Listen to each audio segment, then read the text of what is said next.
Assalamualaikum warahmatullahi wabarakatuh. Pada video kali ini, saya akan menjelaskan kebijakan pemerintahan Susilo Bambang Yudhoyono terhadap konflik Laut Cina Selatan.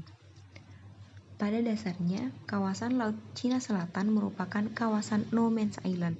Hal ini disebabkan oleh fakta yang menunjukkan bahwa kawasan ini tidak dimiliki secara strategis oleh pihak manapun, melainkan hanya digunakan sebagai jalur perdagangan internasional.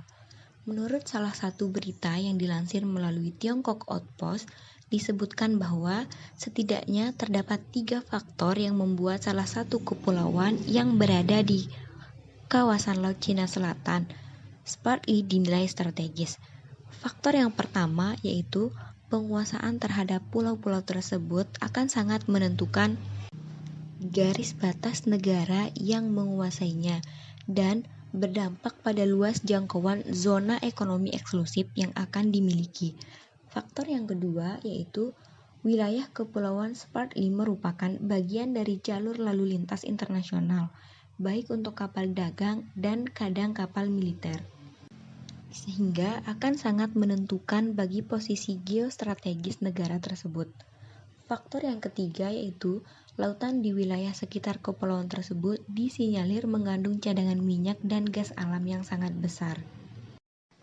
Kepentingan Indonesia di Laut Cina Selatan dianggap penting oleh beberapa negara karena faktor yang pertama yaitu letak yang strategis.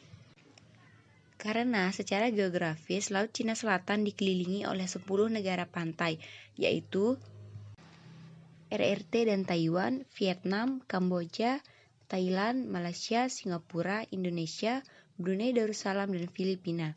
Laut Cina Selatan menjadi rute tersibuk di dunia karena lebih dari setengah perdagangan dunia berlayar melewati wilayah tersebut. Faktor yang kedua yaitu potensi ekonomi dan pentingnya geopolitik termasuk kandungan kekayaan alam yang ada di dalamnya. Dengan adanya kedekatan geografis antara Indonesia dengan hampir seluruh negara yang memiliki konflik di kawasan Laut Cina Selatan, maka lingkungan keamanan dan strategis Indonesia dapat terpengaruh jika terjadi suatu konflik terbuka. Oleh karena itu, pada masa kepemimpinan SBY, Indonesia mengeluarkan beberapa kebijakan luar negeri, yang diantaranya yang pertama, meningkatkan kapabilitas militer Indonesia melalui MEF atau Minimum Essential Force dan keamanan di Natuna. Semenjak tahun 2004, pemerintah menunjukkan komitmennya untuk memodernisasi militer Indonesia. Sebelumnya, kondisi militer Indonesia sangatlah memprihatinkan karena kebanyakan alutsista yang dimiliki TNI sudah dalam kondisi tua. Dan keadaan diperparah dengan adanya embargo dari Amerika Serikat dan sekutunya sepanjang tahun 1999 sampai 2005. Membuat banyak alutsista TNI yang mangkrak karena kekurangan suku cadang. Saat ini, untuk di kawasan Asia Tenggara, kapabilitas militer Indonesia menduduki urutan keempat setelah Vietnam, Singapura, dan Thailand. Namun, peringkat kepemilikan alutsista tidak otomatis menentukan perbandingan kekuatan militer. Sebuah lembaga analisis data mengenai kekuatan militer dunia Global Firepower menyusun peringkat kekuatan militer tidak hanya pada kapabilitas militer, tetapi berdasarkan lebih 50 faktor yang berbeda, seperti potensi keputusan perang konvensional masing-masing negara berdasarkan kemampuan darat, laut, dan udara. Kemudian, jumlah personil, sumber daya alam, keuangan, geografi, jumlah populasi, serta jumlah konsumsi minyak, dan lain-lain. Selain meningkatkan kapabilitas alutsista, TNI juga meningkatkan keamanan di wilayah perbatasan, terutama di Natuna dengan menambah jumlah pasukan dan juga armada tempur. Dengan adanya kekuatan TNI di Natuna, tentu bisa menjadi alarm bagi Indonesia terhadap ancaman yang datang dari ketegangan Laut Cina Selatan. Pemerintah Indonesia sendiri tampaknya menyadari betul potensi ancaman besar bagi kedaulatan negara Indonesia, khususnya sekitar kawasan Kepulauan Natuna terkait memanasnya konflik Laut Cina Selatan. Penempatan pasukan yang didukung oleh fasilitas yang memadai adalah sebuah keharusan agar keamanan dan keutuhan NKRI dapat terjaga. Kebijakan yang kedua yaitu meningkatkan diplomasi preventif dengan negara-negara pengklaim untuk meredam konflik. Sebagai negara yang netral dan memiliki kebijakan politik luar negeri bebas aktif, Indonesia memahami kerumitan dari konflik Laut Cina Selatan. Upaya yang dapat dilakukan Indonesia adalah melalui jalur diplomasi, yakni diplomasi preventif. Diplomasi ini bertujuan untuk mencegah timbulnya konflik yang berpotensi hingga perang senjata.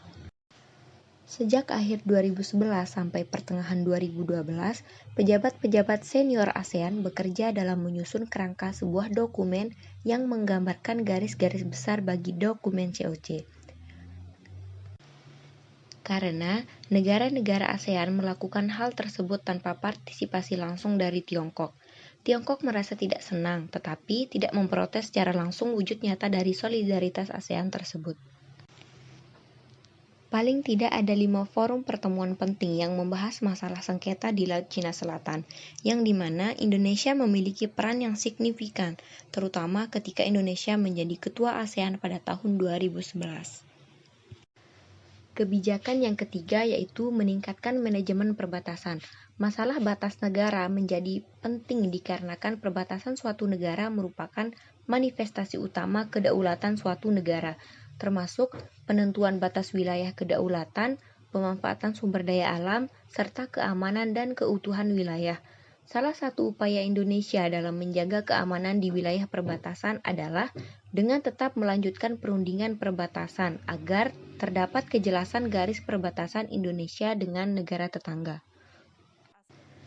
Pada tahun 2009, Cina menggambar 9 titik ditarik dari Pulau Spratly di tengah Laut Cina Selatan, lalu diklaim sebagai wilayah zona ekonomi eksklusifnya. Terkait klaim tersebut secara resmi pada tahun 2010, Indonesia mengirimkan surat perutusan kepada PBB agar pihak Cina memberikan penjelasan apa latar belakang dan hukum apa yang mereka gunakan dalam pengklaiman tersebut. Kebijakan yang keempat yaitu eksplorasi minyak di perairan Natuna. Pemerintah Indonesia terus berupaya memenuhi pasokan energi yang terus meningkat. Untuk itu, Indonesia terus berupaya melakukan eksplorasi terhadap sumber-sumber energi yang ada. Selama ini, wilayah zona ekonomi eksklusif Indonesia menyimpan kekayaan terbesar dan merupakan penyumbang kas negara. Salah satu zona ekonomi eksklusif Indonesia yang sekaligus merupakan cadangan minyak dan gas alam terbesar Indonesia berada di Laut Natuna.